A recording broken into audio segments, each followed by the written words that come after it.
Madhav marrow उस समय जो प्रोड्यूसर थे वो बहुत माने ब्रॉडर सेंस में देखे थे पिक्चर को।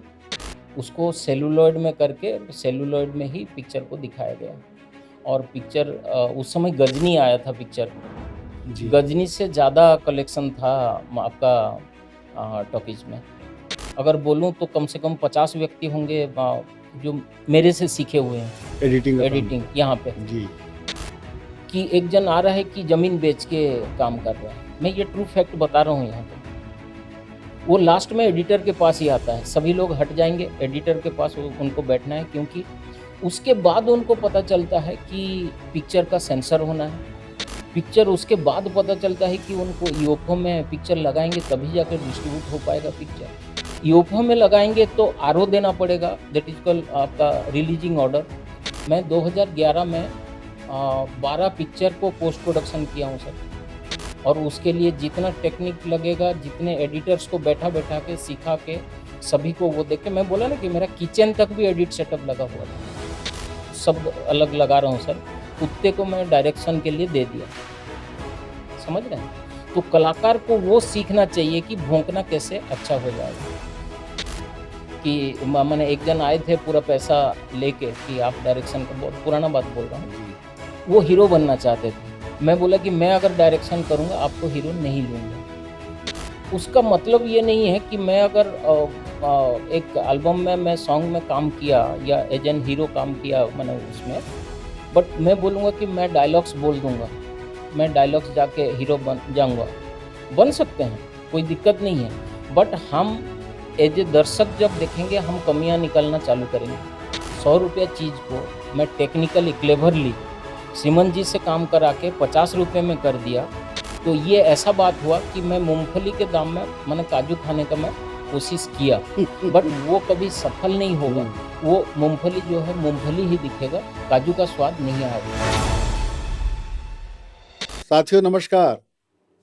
आज हमारे जेड सीरीज पॉडकास्ट में एक ऐसे शख्सियत का आना हुआ है जो पर्दे के पीछे के हीरो हैं, बिहाइंड द सीन, श्रीमंत बारिक जी।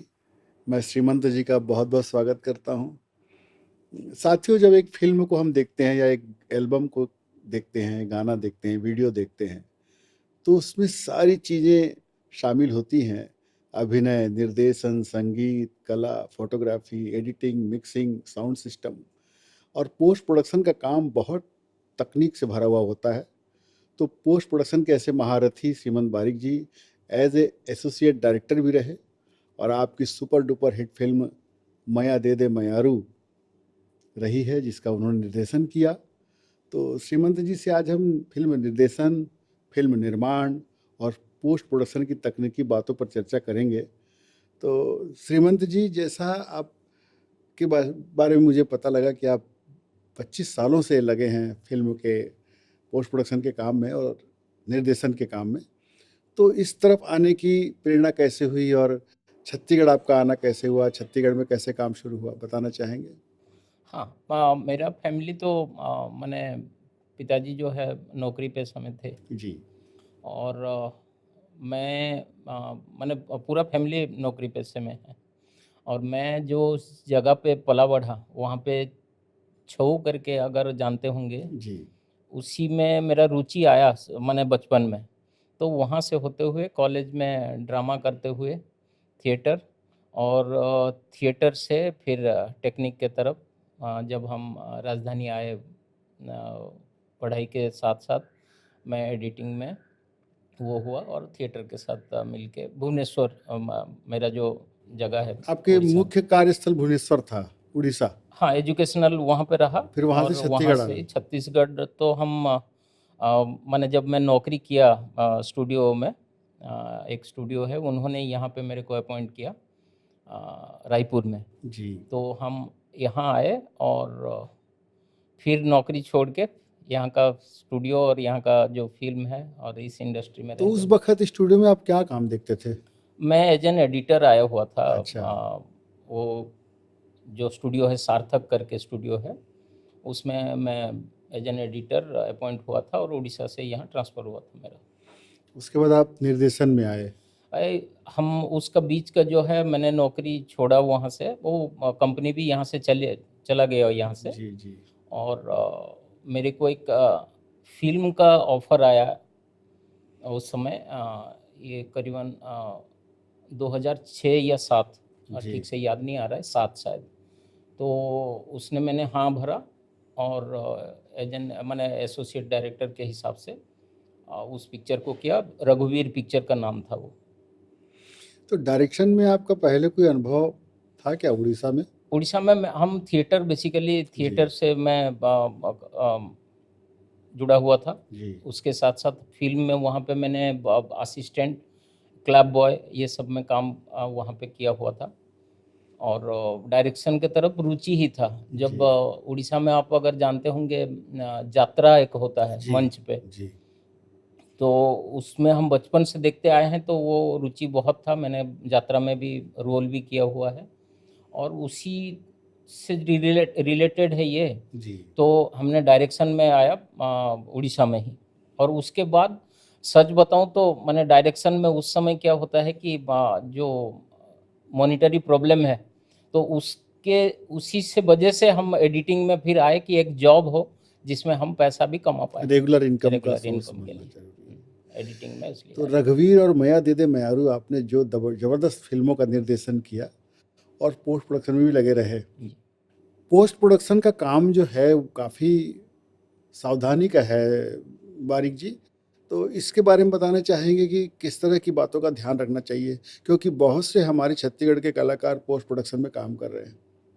देखिए, पोस्ट प्रोडक्शन एक एडिटर जो होता है, जी संपादक जो होता है, उसको 2 प्रकार का नॉलेज, माने तीनों नॉलेज रहना चाहिए। माने आप कैमरे का जो टेक्निक है उसको भी पता होना चाहिए और निर्देशन जो है वो भी पता होना चाहिए। तभी जाके एडिटर एक सफल एडिटर बन पाएगा। जी और जो हम एज का बात करें, माने जब 90s था, उसके बाद 2000 आया, अभी जी 2025। सो टेक्निक बहुत जल्दी ग्रो करता है और करते भी रहेगा। जी सो उसके साथ साथ हमको चलना है। ये एक टेक्निकल पार्ट हो गया।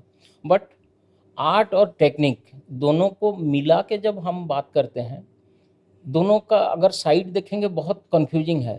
माने आर्ट एक अलग चीज़ हो गया, टेक्निक एक अलग चीज़ हो गया। जी दोनों को मिला के जब हम काम करेंगे तभी जाके काम हो सकता है। एक एडिटर हर चीज़ को, माने आप कैमरे का जो वहाँ पे शूट हुआ उसको, प्लस निर्देशक का जो वहाँ पे सोच है, दोनों को कंबाइन करके जब एडिट करेगा तभी जाके वो सफल हो पाएगा। बहुत सारे एल्बम भी आपने बनाए हैं जी। और मैं ऐसा समझता हूँ कि बहुत से कलाकार के संपर्क में आपको आना हुआ। रघुवीर है, मया दे दे मयारू है। तो छत्तीसगढ़ी फिल्मों का जो स्तर है बारिक जी, पहले से अब में, क्योंकि लगातार आप स्टूडियो में काम कर रहे हैं, तो क्या अंतर दिखाई देता है? किस चीज़ में ज़्यादा ध्यान देने की ज़रूरत है? ध्यान हमको सीखने में ध्यान देना पहले चाहिए। तो आप ये बताइए कि स्तर में क्या बदलाव आया? स्तर सुधरा है? मैं बोलूँगा कि सिर्फ टेक्निक में बदलाव आया है। अच्छा हाँ, टेक्निक हर बार बदलेगा। मैं आज अगर हम 10 साल बाद और बैठेंगे या मेरे जगह और भी कोई बैठेगा, जी सो वही चीज़ बोलेगा कि टेक्निक हर वक्त बदलते रहेगा। लेकिन कला जो है, कला माने आर्ट फॉर्म का जो चीज़ है, उसको सीखने का ज़रूरत है। जी और हम एक संगीत हो गया, हम आज के जो समय है, हम देखेंगे छत्तीसगढ़ का ही बात करेंगे। मैं जी किसी को मैंने आक्षेप नहीं कर रहा हूँ। हम गाने के प्रति बहुत सारे गाने, बहुत सारे एल्बम्स, बहुत सारे चीज़ें हो रहा है रोज़ यूट्यूब में जी हो रहा है। उसका मतलब ये नहीं है कि मैं अगर एक एल्बम में मैं सॉन्ग में काम किया या एज एन हीरो काम किया मैंने उसमें, बट मैं बोलूँगा कि मैं डायलॉग्स बोल दूँगा, मैं डायलॉग्स जाके हीरो बन जाऊँगा। बन सकते हैं, कोई दिक्कत नहीं है। बट हम एज ए दर्शक जब देखेंगे, हम कमियाँ निकालना चालू करेंगे। बिल्कुल। तो उसी चीज़ को हमारे आज जितने भी पिक्चर, मैं भी क्यों जिस भी पिक्चर बनाया हूँ, उसमें कमी बेसी रहता है। बट उसको फ्रूटफुल करने के लिए हमको शिक्षा की ज़रूरत है। हम और अच्छा सीखें, ड्रामा कैसे होता है, आर्ट फॉर्म क्या है, उसको सभी लोगों को सीखने का ज़रूरत है। जो लोग इस फील्ड में आना चाहते हैं, पहले सीखें और आके मजबूती से काम को करें। जी, मेरा सवाल कुछ ऐसा भी था कि आपने टेक्निक के बारे में तो बहुत अच्छी बात कही कि सुधार हुआ है, टेक्निक बदलते रहेगी, सुधरते रहेगी। कला में क्या लगता है, स्तर में कोई कलाकार के स्तर में कोई सुधार की ज़रूरत है? उतना स्तर भी नहीं पा सके हम? बिल्कुल ज़रूरत है। अच्छा। कला माने हम आर्ट फॉर्म को जब भी हम देख सीखना पड़ेगा। माने सीखना इन द सेंस हम आर्ट फॉर्म का बहुत सारे फॉर्म्स होते हैं। माने बॉडी लैंग्वेज आप अभी जैसे बैठे हैं, मैं जैसे बैठा हूँ, वो हो गया। डायलॉग्स डिलीवरी का हो गया। आप एवरीथिंग माने वो पोस्चर, चेहरे में जेस्चर, भाव वो भंगिमा। सब चीज़ों को हमको सीख के आएँगे तभी जाके हम कर पाएँगे। और करते हुए अगर सीखेंगे, तो वो जो काम है, जो प्रोडक्ट बन रहा है, उसमें कमी-बेशी दिखेगा। बिल्कुल। तो सीखने के तरीके पर आप बताना चाहेंगे कि किस तरह से सीखना चाहिए? अभी जैसे क्या हो रहा है, लोग यूट्यूब से सीख रहे हैं, आधे घंटे का यूट्यूब देख लिया और सब डायरेक्शन भी सीख रहे हैं, एक्टिंग भी, तो उसमें क्या आपकी राय है? देखिए, मेरा ओपिनियन ये मेरा निजी ओपिनियन है कि यूट्यूब एक ऐसा माध्यम है, जिसमें से हमको इन्फॉर्मेशन लेना चाहिए, ना कि एजुकेशन। बहुत अच्छी वो बात है। सिर्फ़ इन्फॉर्मेशन दे रहा है, क्योंकि डिफरेंट ओपिनियन है। मैं अगर जो चीज़ को इसी पॉडकास्ट को अगर या इसी को लेके मैं मेरा एडिटिंग को मैं बोलूँगा, मैं एक यूट्यूब चैनल करूँ और उसमें एडिटिंग ऐसे होता है। ये मेरा ओपिनियन है, मैं एजुकेशन नहीं दे रहा हूँ। मैं जो चीज़ करता हूँ उसी को ही दिखा रहा हूँ मैं वहाँ पे। सो सभी लोग जो भी एजुकेशन दे रहे हैं यूट्यूब में, सो उनका ओपिनियन है, ना कि वो एक प्रोफ़ेसर है, ना एक लेक्चर है, ना वो पढ़ा हुआ उस चीज़ों में एक्सपीरियंस वाला बंदा है, ऐसा नहीं है। मैं आज चाहूँ तो मैं वकालत के ऊपर भी एक यूट्यूब चैनल खोल दूँ और कुछ बुक्स पढ़ लूँ और नियम के बारे में बोल दूँ, तो मतलब नहीं है ना कि मैं एक वकील बन गया करके, नहीं है। सो हमको सीखने के लिए बुक्स हो गया और एक चीज़ मैं बोलूँगा कि हम जब काम सीखे हैं, हम असिस्टेंट होके सीखे हैं, उनके सानिध्य में जाके, कोई भी हो मेरे जो भी जिनके पास हमने सीखा हुआ है। जी, जी। आप उस चीज़ को अभी का जो जनरेशन है, मैं छत्तीसगढ़ बात नहीं कर रहा हूँ, हर जगह का शायद वैसा ही है। हम चाहते हैं कि एक क्रैश कोर्स कर लें, छोटा चीज़ देख लें और उसके ऊपर जाके फिर काम कर लें। बट हमको कुछ साल देना पड़ेगा, कुछ सीखना पड़ेगा, तभी जाके हम उसके ऊपर बोल पाएँगे या काम कर पाएँगे। रसगुल्ला बनाना सीखना बहुत सरल है यूट्यूब से, और हाँ, उसको हाँ। हम जैसे बात कर रहे थे हम कि कोई भी चीज़ को हम उत्साह से अगर बनाएँगे, वो बन ही तो जाएगा, बट प्रोडक्ट नहीं बन पाएगा वो। लोगों जैसे के बीच एक कितना वो। एग्ज़ाम्पल मैं कर रहा हूँ, एक चीज़ को अगर मैनेजमेंट है, हमारे घर में शादी होता है, हम किसी मैनेजर को रखते नहीं हैं। पिताजी हो गए, ताऊ जी हो गए, सब बोलते हैं कि ये लाओ, ऐसे लिस्ट बनता है और घर का शादी हो जाता है। और होने के बाद मान लीजिए वो मने 5,000 का शादी है, मने खर्चा हुआ जी। और 1,000 रुपया एक्स्ट्रा खर्चा हो गया, तो कोई इतना टेंशन नहीं होता है कि हो गया, क्योंकि वो उत्साह से बना हुआ है। हम पिक्चर बनाते हैं, कोई भी शूटिंग करते हैं, तो उसका एक बजट पहले बनना चाहिए। बजट के अंदर ही होना चाहिए, क्योंकि हम रीजनल में हैं। हम माने एक हिंदी पिक्चर नहीं बना रहे हैं, जिसमें हम माने प्रोडक्शन को उनका भी प्रोडक्शन 100 करोड़ है, तो 100 करोड़ है। हमारा पिक्चर 50 लाख है, तो 50 लाख है। अगर एक प्रोड्यूसर को मैं एज़ एन डायरेक्टर अगर वो करूँगा, अगर 50 लाख में उसको उनको बजट दिया हूँ और सडनली खर्चा हो गया 70 लाख, सो वो 20 लाख लाएँगे कहाँ से? सो उस चीज़ को हमको देखना पड़ेगा, उत्साह नहीं होगा। एक प्रोडक्शन हाउस एक बिज़नेस के हिसाब से चलना चाहिए। फ़िल्म एक प्रोडक्ट होना चाहिए, जो कि बिकाऊ बनेगा और पैसा कमा के प्रोडक्शन को देगा। प्रोडक्शन को अगर देगा, तो उसके अंडर में जितने लोग काम कर रहे हैं, उनको हर बार पैसा और वो जो है उचित मूल्य सबको मिलेगा। ये होना चाहिए। हम इसमें एक्सटेंड कर रहा हूँ मैं कि मैं जितना एक्सपीरियंस है मेरे पास सब सोलो प्रोड्यूसर्स आए, मैंने जब काम जी, किए पोस्ट जी। प्रोडक्शन में, कि एक जन आ रहा है कि ज़मीन बेच के काम कर रहा है। मैं ये ट्रू फैक्ट बता रहा हूँ यहाँ का।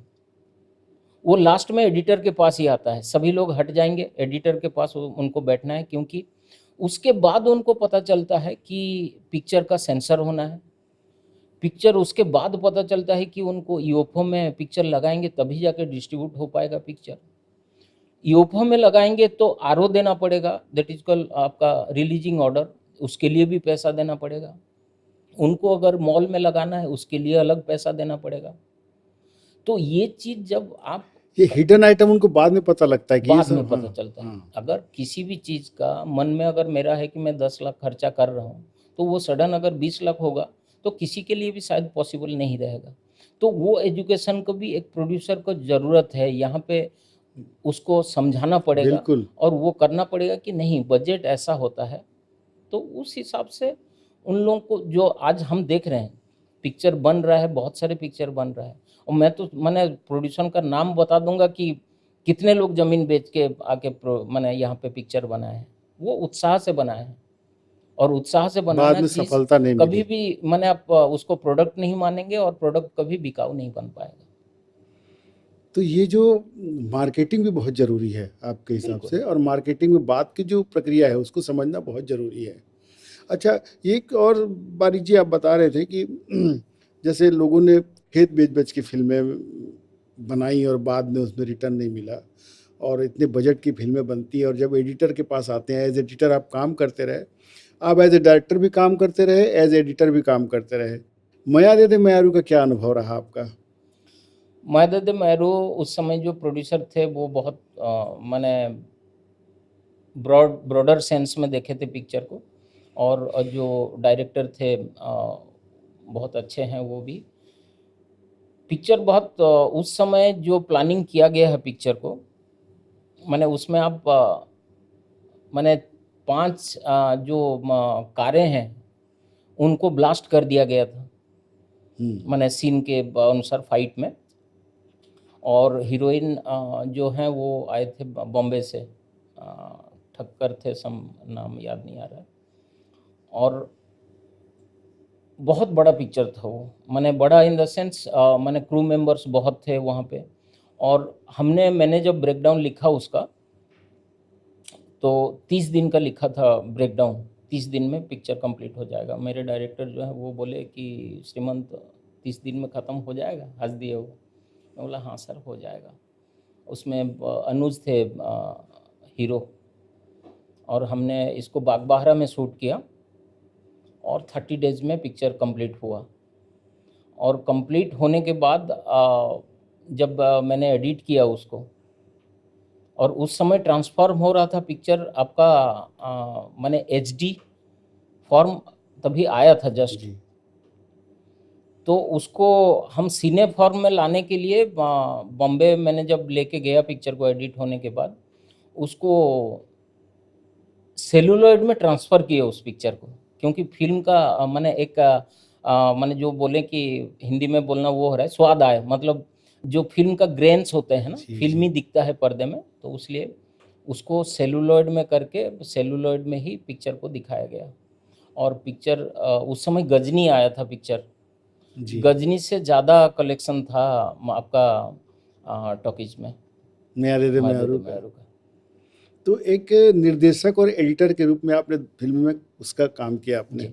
तो यो फिल्म जब बन के आती है और एज एडिटर जब आप बैठते हैं उसके फुटेज को देखते हैं, तो ये जो HD है हाँ, और सेलुलाइड वाली बात है, इस पे हमारे जो स्टार्टअप लड़के हैं जो हाँ। काम कर रहे हैं उनको क्या सुझाव देना चाहेंगे? क्या नहीं। किस बात का ध्यान रखना चाहिए? हाँ, अभी देखिए, अभी HD जो है 1080 19 टू 20/1080 था उस समय, अभी तो 2K में ही हो रहा है। टेक्निक हर वक्त चेंज होते रहेगा, माने उसको अगर विश्लेषण करेंगे, माने उसको बारीकी से देखना पड़ेगा। देखिए, फिल्म का जो प्रोसीजर है, हम किसी को पूछ के ही, माने जब नहीं जानते हैं पूछते हैं, बट मेरा कहना है कि वो जो नॉलेज है, देखिए पिक्चर शूट होगा, शूट होने के बाद एडिट होगा, एडिट होने के बाद हम उसको सेंसर में लेके जाएंगे, सेंसर होने के बाद उसको ईओफओ जो होता है जिसमें डाउनलोड होने के बाद, संक्षेप में बोल रहा हूँ मैं, होगा, माने ट्रांसफॉर्म होगा, उसके बाद जाके टॉकीज में प्ले होगा वो यूएफओ के थ्रू। सो उस समय हम उसका जो जितने भी पैरामीटर्स हैं, बहुत पैरामीटर्स हैं, बहुत मतलब बहुत है, तो उसको हम किसी को पूछ के नहीं कर सकते। हमको पूरा नॉलेज होना चाहिए कि यही होगा। दैट टू एक प्रोड्यूसर से लेके, एक डायरेक्टर से लेके, एक एडिटर से लेके सभी लोगों को वो जानकारी होना चाहिए कि यही होगा, इस प्रक्रिया से गुजरना ही गुजरना पड़ेगा। पड़ेगा करके। और उसमें से क्या होता है, मेरा भी पिक्चर खराब हुआ है, मैं नहीं बोल रहा हूँ कि जो वो हुआ है। देखिए, मैं बोला ना कि उत्साह जो होता है ना, आप प्रोड्यूसर बोलेंगे कि नहीं दिसंबर 20 में हम पिक्चर रिलीज करेंगे, वो फ्लैश कर दिए फेसबुक में, उसमें लेकिन एडिटर उस समय तक तैयार नहीं है पिक्चर को बना के, वो रात दिन काम करेगा। लेकिन हम प्रोफेशनल होने से रात दिन क्यों काम करें? हम जैसे ऑफिशियल वर्क है तभी आएंगे और काम करेंगे। और मेरे साथ जितने लोग भी काम किए हैं सर, मैंने आपके माध्यम से अगर जानेंगे, वो लोग देखे होंगे कि मैं किस तरह का काम करता हूँ। मैं रात दिन काम करता हूँ, मैंने जब पिक्चर वो होता है। और हमको हर बार हर पिक्चर में, जैसे मैं मैट्रिक 10th का एग्जाम्स दे रहा हूँ ऐसा लगता है, आज भी लगता है मेरे को। जब पिक्चर जी। मैंने एडिट होके मैंने जब यूएफओ में लग के जब आता है पिक्चर, तो उसका कलर, आज हम पिक्चर देखने जाएंगे, आप भी जाएंगे, और 2 मिनट देखने के बाद बोलेंगे अरे ये क्या एडिट हुआ है, पिक्चर कलर आ नहीं रहा है, दिख नहीं रहा है। वो सवाल आप कभी हिंदी पिक्चर में उठा ही नहीं सकते, चाहे फ्लॉप पिक्चर हो। ऐसा उसका क्यों? वही एजुकेशन यहीं पे आ गया। हम सवाल पिक्चर में कंटेंट अच्छा है कि नहीं, इसी के ऊपर उठाना चाहिए एक्चुअल। जो पिक्चर फ्लॉप हो जाता है क्यों होता है, कि हम बोलेंगे कि नहीं पिक्चर में मैंने इस तरह का कंटेंट था, लोगों को अच्छा नहीं लगा। बट हम उसके टेक्निक के ऊपर कभी भी सवालिया निशान जो बोलते हैं हिंदी में, मैंने वो कभी नहीं उठाते हिंदी पिक्चर के ऊपर। आप अगर देखे होंगे, जी हम भी जी। सभी मैं दर्शक होके बोल रहा हूँ। बट हमारा जो पिक्चर है, हम उसके ऊपर टेक्निक, कलर्स, इसके ऊपर पहले बात करते हैं, एंड उसके बाद कलाकारी, स्टोरी, उसके ऊपर धीरे से पीछे जाते हैं। तो आज भी अगर टेक्निक के ऊपर इतना टेक्निक बढ़ जाने के बाद भी अगर उसके ऊपर सवाल आ रहा है, मतलब हम अनएजुकेटेड हैं बहुत चीज़ों के अच्छी बात ऊपर। कही आपने जी कि कोई क्रैश कोर्स शॉर्टकट तरीके से या सुनी सुनाई बात से कोई चीज़ें हासिल नहीं की जा सकती। और आपने जो बात कही कि हमारे यहाँ कला के, आर्ट के साइड में सुधार की बहुत ज़रूरत है। हाँ, और एक ऐड करूँगा सर, हम पिक्चर जब शूट हो जाता है, जी पिक्चर हो या गाना हो, किसी भी चीज़ को हम शूट करने के बाद, मैं जो एक्सपीरियंस है उसी से बता रहा हूँ। डायरेक्टर बैठे, डायरेक्टर के साथ प्रोड्यूसर भी बैठे कि नहीं ऐसा होना चाहिए। तो मैं हर बार उनको वही एक ही सलाह दिया, सलाह इन द सेंस, आप पिक्चर शूट कर गए मतलब वो हो गया शूट।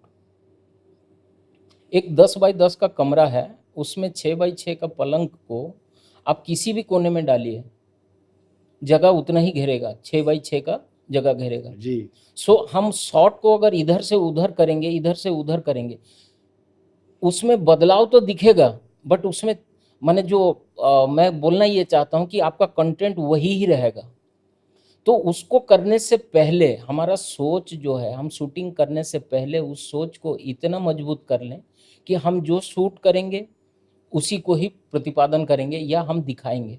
उसके बाद आके उसको सुधार नहीं हो सकता उस चीज़ का। समझ पा रहे हैं ना मेरे बिल्कुल बात को? बिल्कुल, जो हम आउटडोर में हुआ। हाँ, और सभी पिक्चर में हम सुधार की गुंजाइश देखते हैं शूट के बाद। मेरा एडिटिंग एक्सपीरियंस से मैं बोल रहा हूँ, वो होना नहीं चाहिए। जो है पहले करो आप। पहले हम माने यहाँ पे डायरेक्टर्स हैं, कर रहे हैं, साल भर काम कर रहे हैं, 2 साल काम कर रहे हैं, उनका पिक्चर फ्रूटफुल हो रहा है, बिल्कुल हो रहा है।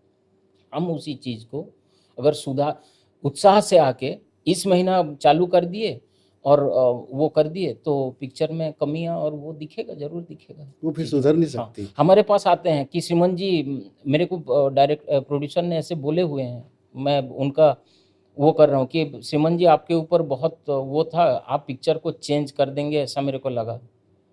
तो वो पॉसिबल नहीं है बनी चेंज बुनाई करना, चीज़ को आप कितना चेंज करोगे? चेंज कर पाएंगे। सो चेंज करना नहीं, जो सोच है उसी सोच को ही फ्रूटफुल करना पड़ेगा। अच्छा श्रीमन जी, आप मराठी में भी किए, उड़ीसा में भी किया है आपने काम, भोजपुरी में भी किया है, तो अलग अलग स्टेट के फिल्मों में आपने पोस्ट प्रोडक्शन का काम किया और एज ए डायरेक्टर भी काम करते रहे।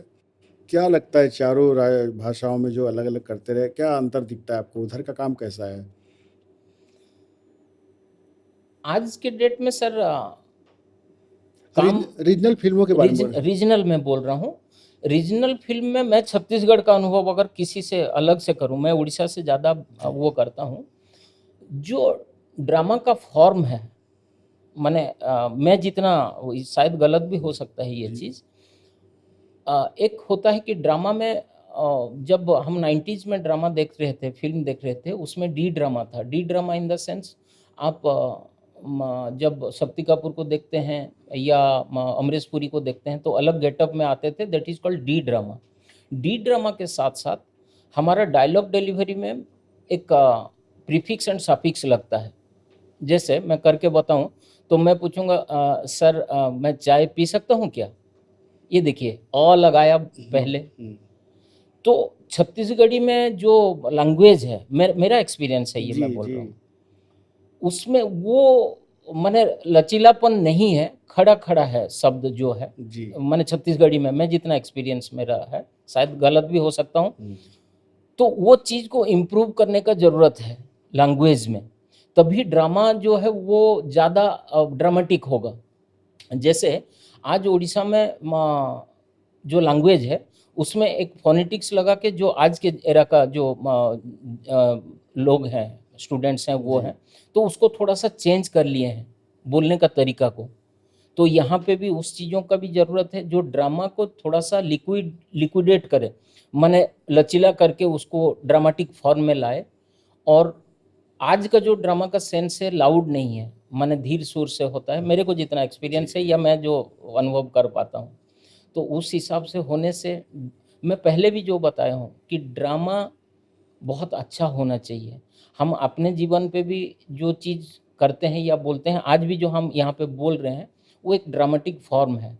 तो उसी फॉर्म को सीखना और सुधारना, भाषा हर वक्त सुधारा जा सकता है, माने लैंग्वेज को रिफॉर्म किया जा सकता है। और संवाद तो सबसे ज़्यादा प्रभावी है फिल्मों में। एग्जैक्टली, डायलॉग डिलीवरी सारा कुछ है। हाँ, मैंने जब पहले पिक्चर में यहाँ पे मैंने देखा कि संवाद बहुत ज़्यादा है हर फिल्म में। संवाद को कम करके इमोशन को हम ज़्यादा वहाँ पे इनपुट दें। मैं एक उदाहरण भी दूंगा, उसमें मेरे मन की जो बात है, बिल्कुल, कि हम जब दर्शक के हिसाब से पिक्चर देखते हैं, आप देखेंगे कि आपको भी इंट्यूशन होगा कि इसके बाद गाना आएगा, दर्शक को लगता है। जी बिल्कुल। सो वो डायरेक्टर को पकड़ लिया, मैंने उनका माइंड को वो पढ़ लिया, तभी जाके गाना आ गया। और मेरा कहना है कि हमारे इंडियन जो ड्रामा है, एक अच्छा चीज़ है, एक बुरा चीज़ है, और अंत में बुरा का माने जो माइनस होता है और जो अच्छा चीज़ है वो हो जाता है। और हीरो और हीरोइन, हम हीरो या हीरोइन दोनों क्या करते हैं कि मैंने हाथ पकड़े और गाना चालू हो गया। बट आप ये चीज़ को हम दर्शक को समझाना पड़ेगा कि एक टीनेज का लड़का, टीनेज का लड़की का हाथ अगर पकड़े तो उस समय क्या महसूस कर रहा है, उस चीज़ को अगर हम दिखा पाएंगे, वो संवेदना, वो भाव को, तो वो ज़्यादा फ्रूटफुल रहेगा, ना कि हम गाना को ट्रांसफर कर जाए। आज का डेट में यही होना चाहिए। वो फीलिंग्स है, वो भाव है, हाँ, वो दिखना चाहिए। हाँ, डायलॉग से ज़्यादा आपको इमोशंस को, उसको, ये सुधार की बात है। सुधार इन द सेंस मेरे मन की बात इन है। सब बातों के लिए आपका जोर इस बात पर है कि इसका प्रॉपर एजुकेशन लेना चाहिए। एग्जैक्टली, अगर शॉर्टकट तरीके से या क्रैश कोर्स से नहीं होगा। हम एजुकेशन आज के डेट में मैं यही कहना चाहता हूँ कि यूट्यूब सिर्फ इंफॉर्मेशन है, नॉट कि एजुकेशन है। आप एजुकेशन लेने के लिए एक इंस्टीट्यूशन या एक एक्सपीरियंस्ड आदमी, उनके सानिध्य में जाना पड़ेगा, तभी जाके आप एक्सपीरियंस कर पाएंगे। एज ए थिएटर आर्टिस्ट आपका क्या सुझाव है कि थिएटर से इम्प्रूव होता है, थिएटर करना चाहिए? बिल्कुल। आप बॉडी लैंग्वेज हो गया, माने आपका डायलॉग एक्सप्रेशंस हो गए, आपको जैसे हमारा टेक्निकल लैंग्वेज है कि ब्लॉकिंग करना, माने फिल्मों में ब्लॉक तैयार करना, इधर से उधर जाएंगे, फिर जाके डायलॉग बोलेंगे, मुड़ेंगे, फिर डायलॉग बोलेंगे। सो वो चीज़ का एक्सपीरियंस थिएटर, एक आर्टिस्ट को बिल्कुल थिएटर करना चाहिए, और थिएटर में वो सब चीज़ों को सिखाया जाता है, आज भी सिखाते हैं। लेकिन श्रीमंत जी, ऐसा भी हो रहा है आजकल, लोग रील बना रहे हैं, सोशल मीडिया में अपने आप को शो कर रहे हैं, और इसी आधार पे अपने फैन फॉलोअर इतनी ज़्यादा बढ़ा लिए हैं कि उनको फिल्मों में काम मिल जाता है। तो उनकी गुणवत्ता कैसी रहती, क्या वो सफलता आगे उनको मिलेगी? लोग सोशल मीडिया के थ्रू आ रहे हैं आजकल, थिएटर नहीं कर रहे हैं या कहीं जाके एजुकेशन नहीं ले रहे हैं। हाँ, फॉर्म अच्छा है। मैंने सोशल मीडिया में आज मैंने हम जब गाँव से आए थे तो हमको चांस मिलने में बहुत टाइम लग गया था। जी। सो आज बिना बोले चांस मिल रहा है, तो अच्छा प्लेटफ़ॉर्म है, मैं मना नहीं कर रहा हूँ। बट अगर मेरे को प्लेटफ़ॉर्म मिला, तो उसके बाद भी मेरे पास टाइम होना चाहिए कि मैं सीख के और वो चीज़ को और अच्छा कर पाऊँ। सुधारूँ और अच्छा करूँ। हाँ, तो अगर मैं उस प्लेटफ़ॉर्म से, आज देखिए हम सोशल मीडिया में ज़्यादा है नहीं, हम मतलब मैं जी। अपना बात बोल रहा हूँ। सो सोशल मीडिया में आना और उसको एक आर्ट फॉर्म में बदलना, तो उसके लिए भी उसको एजुकेशन लेना पड़ेगा और करना पड़ेगा। सबसे बड़ी बात है कि वो उसमें मुग्ध मत हो जाए कि मैं बहुत अच्छा करता हूँ, उसको बिल्कुल, अपनी कमियाँ स्वीकारना पड़ेगा। बिल्कुल। और जब एक्टिंग के फॉर्म में आएगा तो बहुत सी कमियाँ उसको, और सही कहा आपने कि एक शागिर्द होना, एक उस्ताद होना ज़रूरी है, जो डाँट डपट के बताए कि हाँ तुम गलती कर रहे हो। तो एज़ एडिटर जब आप बैठते हैं तो कलाकार आते हैं तो आप उनको डाँटते चमकाते हैं कि नहीं, कि आपने निर्देश दिया तो क्या सुधार होना था फिल्म बनने के बाद? देखिए, मैं तो मैंने इंडस्ट्री में इसीलिए बदनाम हूँ कि मैं शॉर्ट टेम्पर्ड हूँ करके। मैंने इवन डायरेक्टर को भी बोल देता कोई हूँ। ऐसा एक्सपीरियंस बताएँ? अ, बताऊँगा तो मैंने वही है कि एक पिक्चर में एक गाना का एडिट हो रहा था। जी। तो उसमें हमने शूट किया था उसको समुंदर किनारे। तो उस पिक्चर में माने उसमें एक दिन में शूट हुआ था वो, लेकिन जो शब्द थे रात का और तारों का शब्द था वहाँ पे। तो डायरेक्टर ने बोले कि इसमें श्रीमान जी चेंज करना पड़ेगा, इसमें हम ग्राफ़िक्स करके तारे और वो डालेंगे करके। तो मैं उनको मना कर दिया। तो दूसरे एडिटर ने उसको किया और तारा और वो पे डला, लेकिन मैंने नहीं किया। आपने क्यों नहीं किया?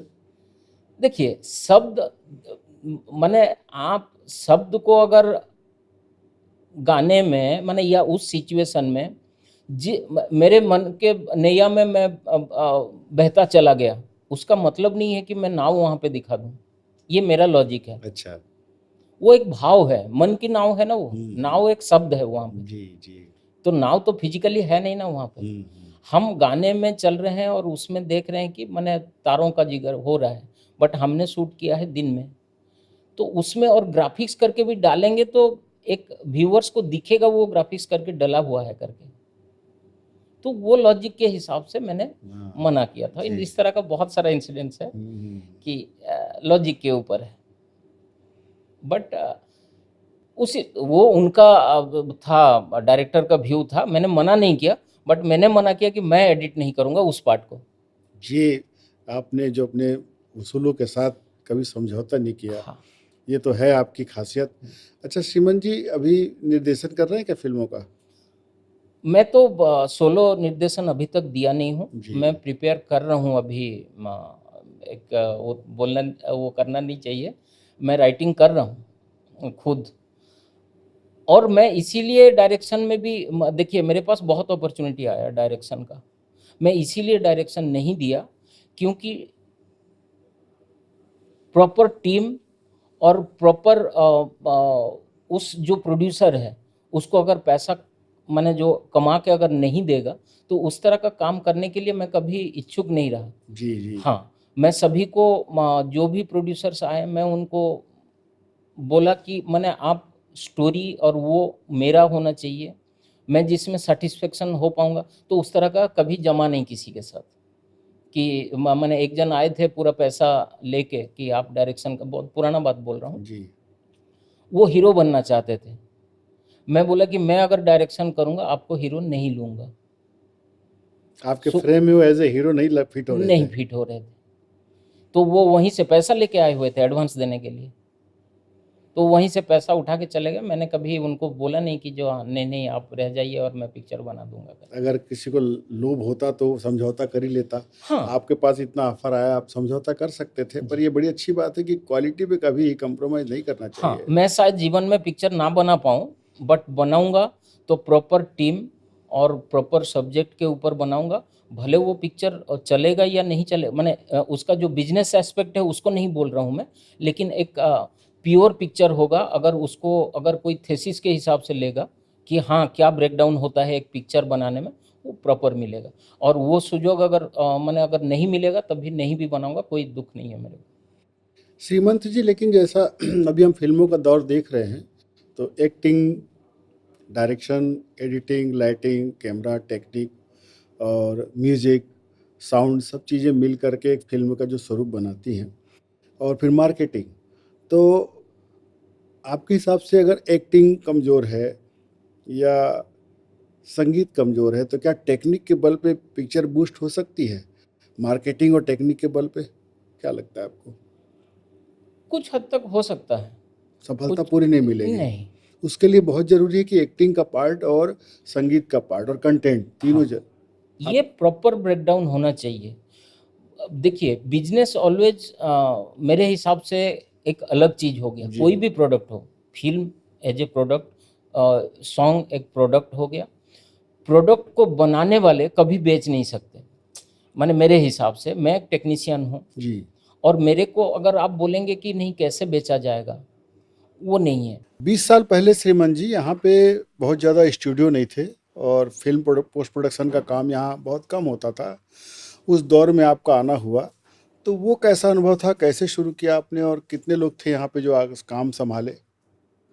देखिए मैं तो पिक्चर रघुवीर जो है उसी से ही स्टार्ट किया। जी। और उसमें से मैंने उस पिक्चर को जब एडिट, हालांकि सेलुलॉइड में था तो साउथ में हुआ। उसके बाद का जितना भी पिक्चर है हम यहाँ पे गिने चुने लोग, माने हम उड़ीसा से आए हुए हैं जो टेक्नीशियन, जैसे दीप्ति जी हैं और प्रबोध जी हैं, अमित जी हैं, मैं था, और यहाँ के जैसे मनोज वर्मा जी हैं, और आपका ईरा फिल्म्स है। तो 4-6 लोग के ही पास हाँ पूरी हाँ फिल्में थी। हाँ हाँ मतलब ये कह सकता हूँ मैं कि राज्य बनने के बाद 2015-17 तक जितनी भी फिल्में बनी, जी 90% में आप लोग का योगदान रहा। हाँ, उस समय मैं तो पोस्ट प्रोडक्शन और प्रोडक्शन में भी लगभग मान के चलिए 90% मेरा ही हो गया था उस समय।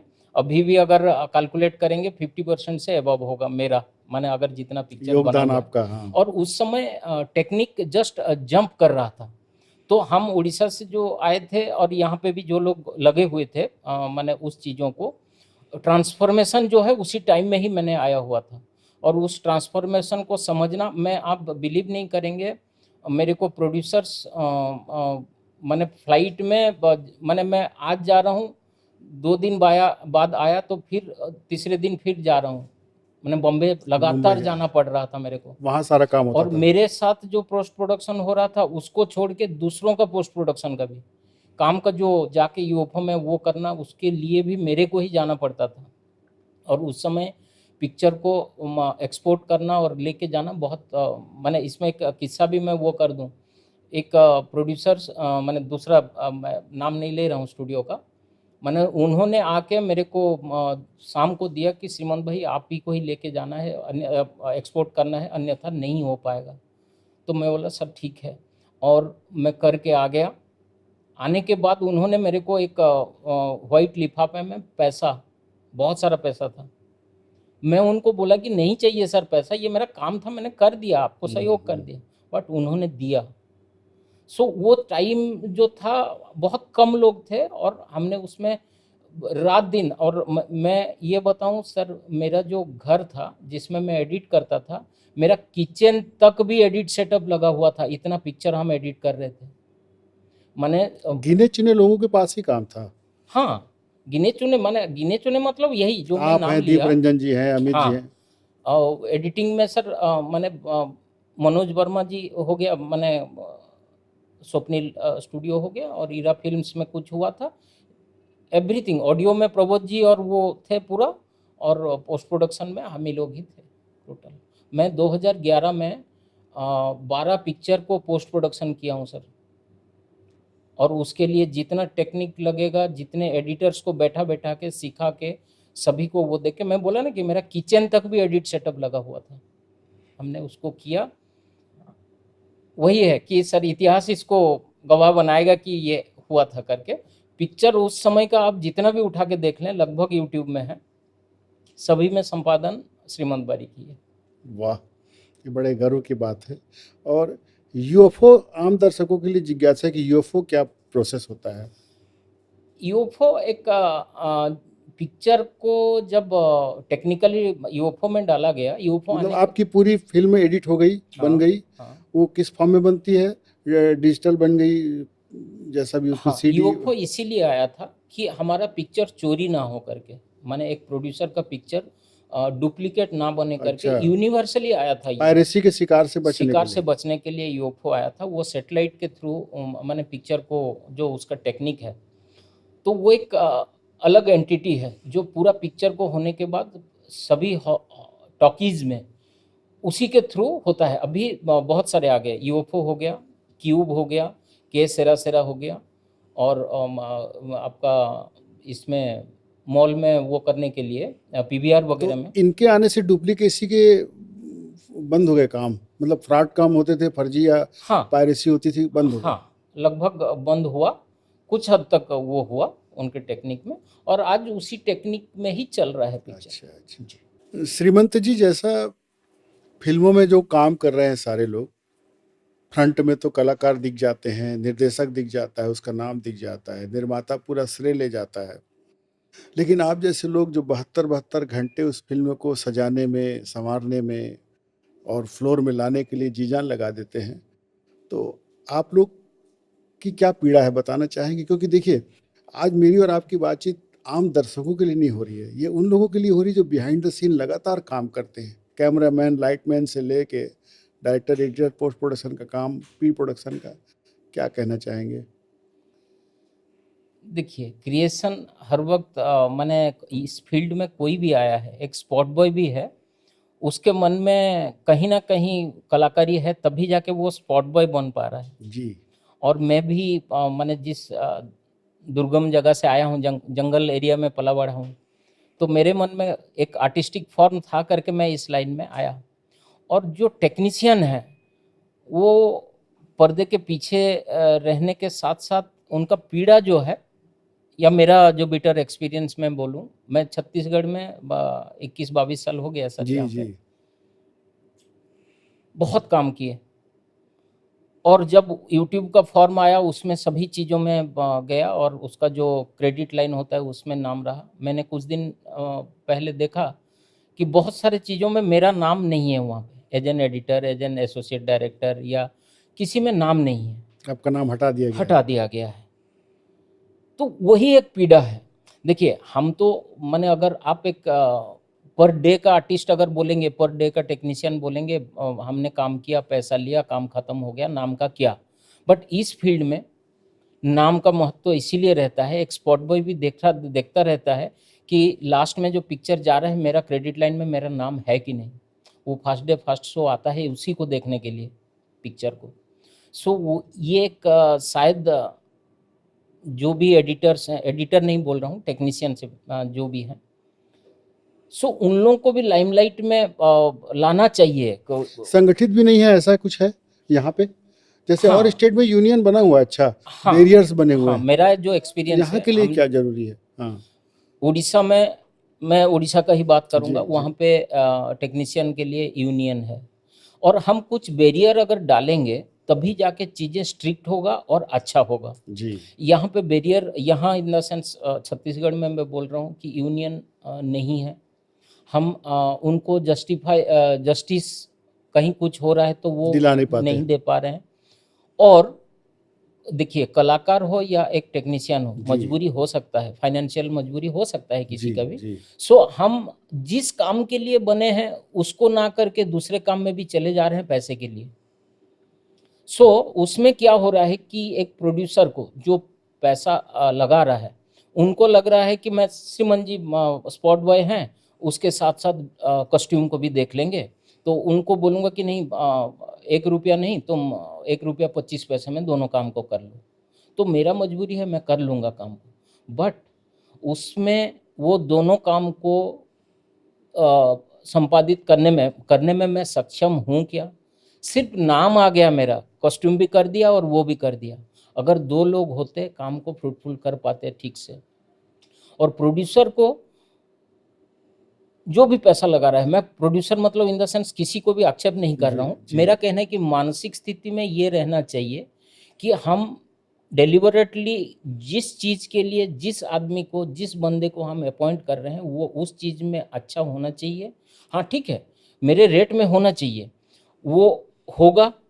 तो उसका एक एग्जांपल मैं देना चाहता हूँ कि अगर हम बोलेंगे कि 100 रुपया चीज़ को मैं टेक्निकली क्लेवरली श्रीमान जी से काम करा के 50 रुपये में कर दिया, तो ये ऐसा बात हुआ कि मैं मूंगफली के दाम में मैंने काजू खाने का मैं कोशिश किया, बट वो कभी सफल नहीं होगा।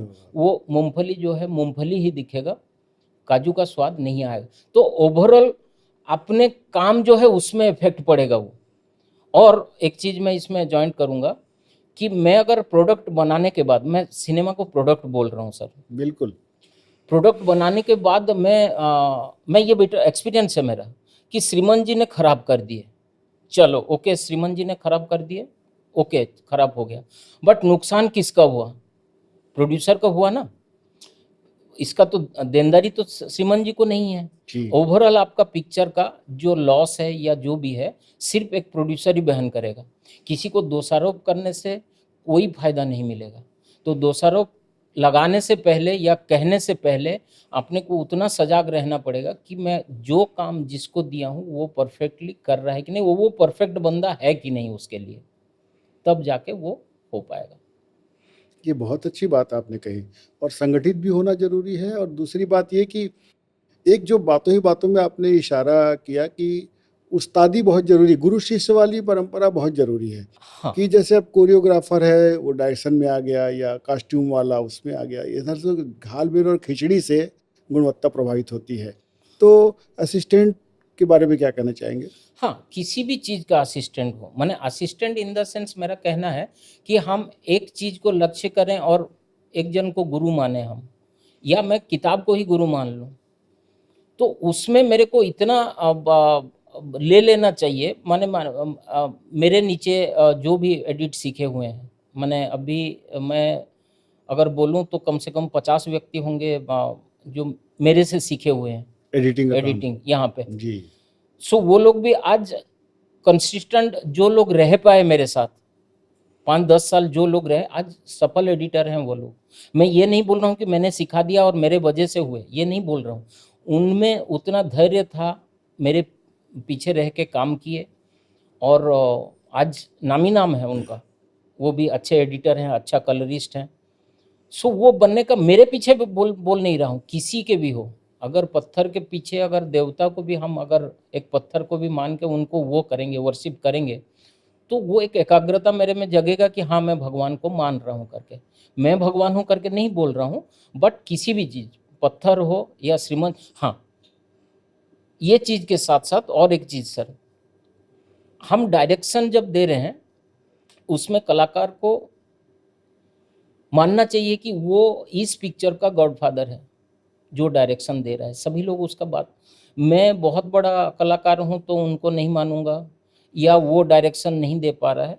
तो मैं बोल रहा हूँ कि अगर हमारे सेट में एक शब्द अलग लगा रहा हूँ सर, कुत्ते को मैं डायरेक्शन के लिए दे दिया, समझ रहे हैं? तो कलाकार को वो सीखना चाहिए कि भौंकना कैसे अच्छा हो जाएगा, समझ पाए? ये उदाहरण है ये।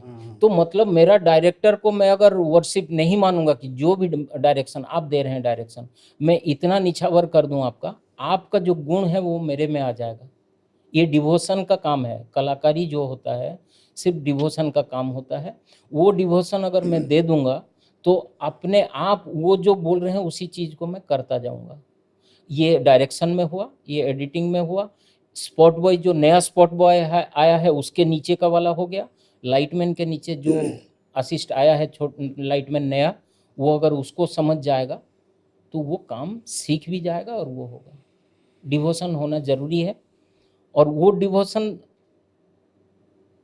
कला जो हम बोलते हैं गुरु शिष्य परंपरा, कलाकारी में तो है ही है वो, तो उसका कमी सर मेरे को दिखता है यहाँ पे। एक लंबा समय आपका एडिटिंग में गुजरा है, तो नए एडिटर्स आ रहे होंगे और फिल्में हमारे इस पॉडकास्ट के माध्यम से बहुत से लोग इसकी बारीकियों को सुनने की कोशिश करेंगे, समझने की कोशिश करेंगे। तो बेसिक जो एक फिल्म एडिटिंग पोस्ट प्रोडक्शन का ही काम है, किस बात का बहुत ध्यान रखना चाहिए कि फिल्म की गुणवत्ता बनी रहे? बेसिक कुछ बातें, टिप्स देना चाहेंगे? हाँ क्योंकि जब आप बैठते हैं एडिटिंग के टेबल पर तो आपके सामने चुनौती रहती है कि इस फिल्म को मैं कितना अच्छा सजाऊं। सर, पोस्ट प्रोडक्शन प्रोडक्शन से रिलेटेड है। मैंने मेरा जो शूट करने का तरीका है, मैं या जिस तरह का वो करता हूँ कि हम जब शूट करते हैं डेफिनाइट शूट करते हैं। डेफिनाइट इन द सेंस, मैं सेलुलॉइड से सीख के आए हैं, हम लोग सेलुलॉइड में काम किए हैं। सेलुलॉइड क्या होता था, एक्सपेंसिव होता था बहुत, तो उस समय जो भी रोल एक्शन होता था वो डेफिनाइट होता था। डेफिनाइट इन द सेंस माने एक डायलॉग है 1:3 रेशियो में चलता था, माने 3 बार में ओके हो जाना चाहिए। तो कितना प्रैक्टिस चाहिए 3 बार में ओके हो जाने के लिए। बट अभी चीज़ें बदला, टेक्निक बदला। हम आज हार्ड डिस्क या चिप में लगा के शूट करते हैं, जिसको हम कॉपी करने के बाद फ्री हो जाता है, फिर कॉपी करते हैं। तो वो जो लिवरेज हमको मिला, उसमें हम क्या किया है, नहीं 2 बार क्यों, 4 बार करो। हाँ वो करो, डिलीट मार देंगे कैमरे से, और उसके बाद फिर ले लेंगे।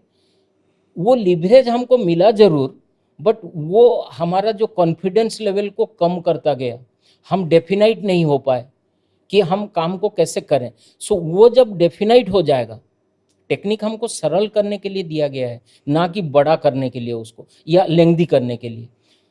वो जब हो जाएगा, एडिटिंग में जब हम बैठेंगे, हम पिक्चर को व्यूअर्स के दर्शक के नज़र से देख के जब एडिट करेंगे उस चीज़ों को लेके, तभी होगा। हम आज क्या कर रहे हैं, सिर्फ टेक्निकली एडिट कर रहे हैं, मैंने दर्शक की तरफ से बैठ किया उस दृष्टि से। मैं हर वक्त सर मैंने पिक्चर जब एडिट करता हूँ, एक लेमैन के हिसाब से मैं पिक्चर को देखता हूँ। एडिट कुछ नहीं है sir, cut and paste, cut and paste, cut and paste करेंगे, पिक्चर बन जाएगा। बट उसमें से जो भाव निकलेगा, जब आप एडिट करने बैठेंगे, आपको एक दर्शक लेमैन होना पड़ेगा, तो आप क्वेश्चन पूछ पाएंगे। वो होने से जाके एक एडिटर बन पाएगा वो, नहीं तो जॉइंटर कहलाएगा। माने एक क्लिप को बहुत दूसरे अच्छी क्लिप बात से, कही आपने। हाँ हाँ।